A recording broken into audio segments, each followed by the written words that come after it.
You guys will find that you have passions, and having a passion is a gift. I think we all have passions, and you don't get to choose them, they pick you, but you have to be alert to them. You have to be looking for them. And when you find your passion, it's a fantastic gift for you because it gives you direction, it gives you purpose. You can have a job, or you can have a career, or you can have a calling. And the best thing is to have a calling. And if you find your passion, you'll have that, and all your work won't feel like work to you. Many kids and many grown-ups do figure out over time what their passions are. And sometimes we let I don't think it's that hard. I think what happens though sometimes is that we let our intellectual selves overrule those passions. And so that's what needs to be guarded against. My job, one of my jobs as the leader of Amazon, is to encourage people to be bold. And people love to focus on things that aren't yet working. And that's good, it's human nature. That kind of divine discontent can be very helpful.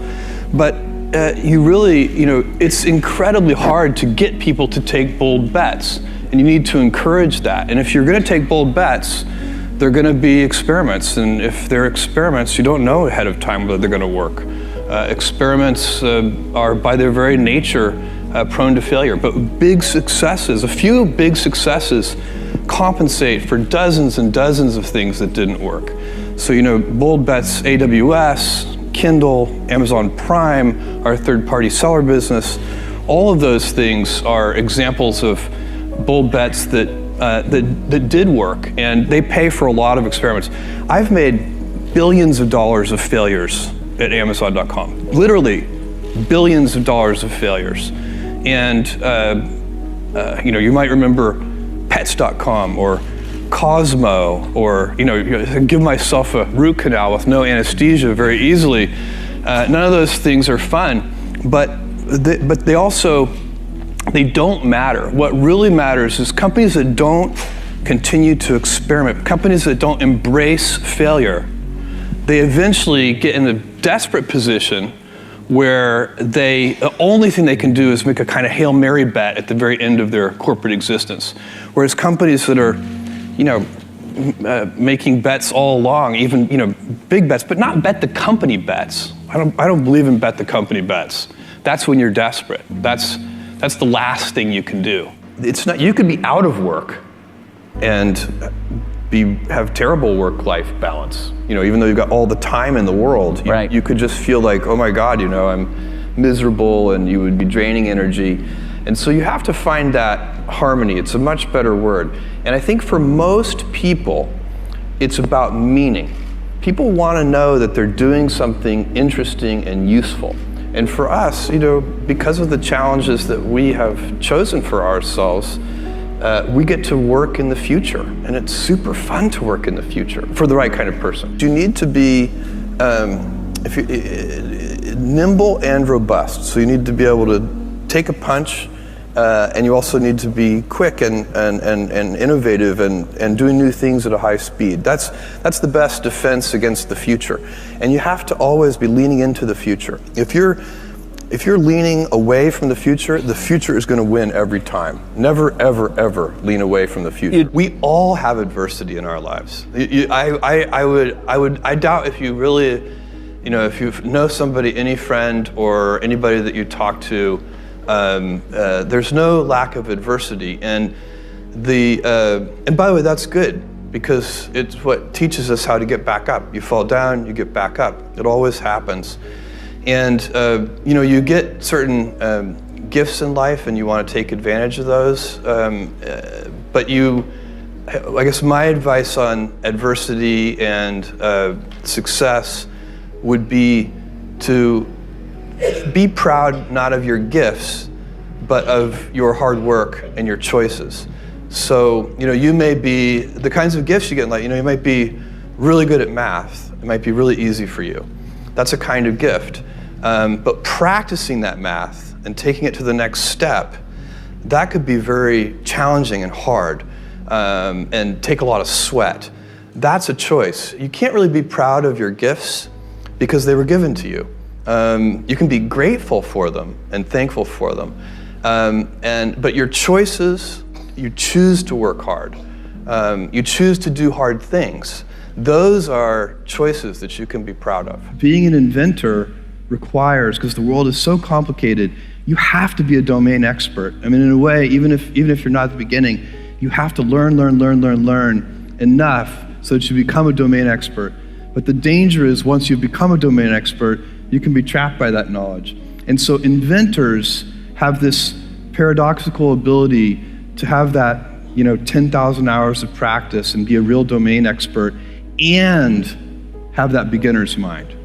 Have that look at it freshly, even though they know so much about the domain.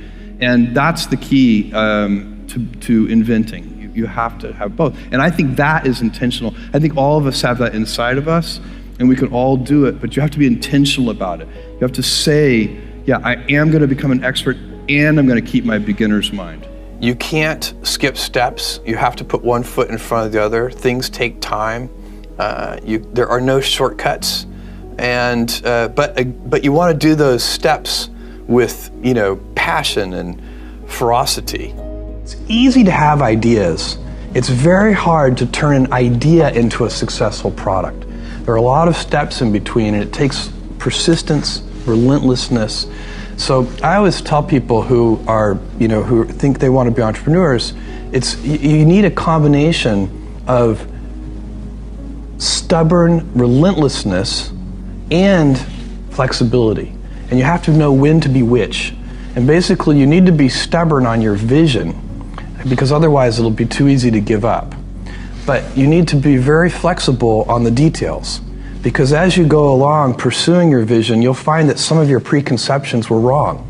And you're going to need to be able to change those things. So I think taking an idea successfully all the way to the market and turning it into a real product that people care about and that really improves people's lives is a lot of hard work. Don't try to chase what is kind of the hot passion of the day.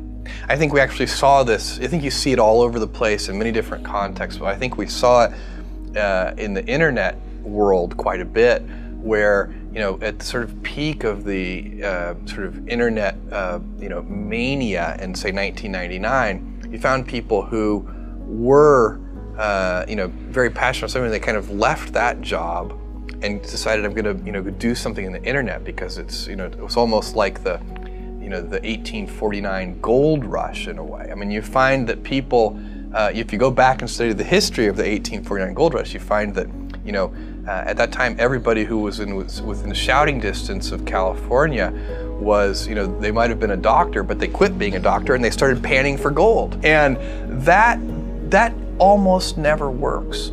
And even if it does work, according to some metric, financial success or whatever it might be, I suspect it leaves you ultimately unsatisfied. So you really need to be very clear with yourself. And I think one of the best ways to do that is this notion of projecting yourself forward to age 80, looking back on your life and trying to make sure you've minimized the number of regrets you have. That works for career decisions. It works for family decisions. Do you want? I have a 14-month-old son, and it's very easy for me to, if I think about myself when I'm 80, I know I want to watch that little guy grow up. And so I don't want to be 80 and think, shoot, I missed that whole thing and I don't have the kind of relationship with my son that I wished I had, and so on and so on. So if you think about that, so I guess another thing that I would recommend to people is that they always take a long-term point of view. And I think this is something about which there's a lot of controversy. There's a lot of people, and I'm just not one of them, believe that you should live for the now. I think what you do is you think about the great expanse of time ahead of you and try to make sure that you're planning for that in a way that's going to leave you ultimately satisfied. So this is the way it works for me. And I mean, everybody needs to find that for themselves. So I think there are a lot of paths to satisfaction, and you need to find one that works for you.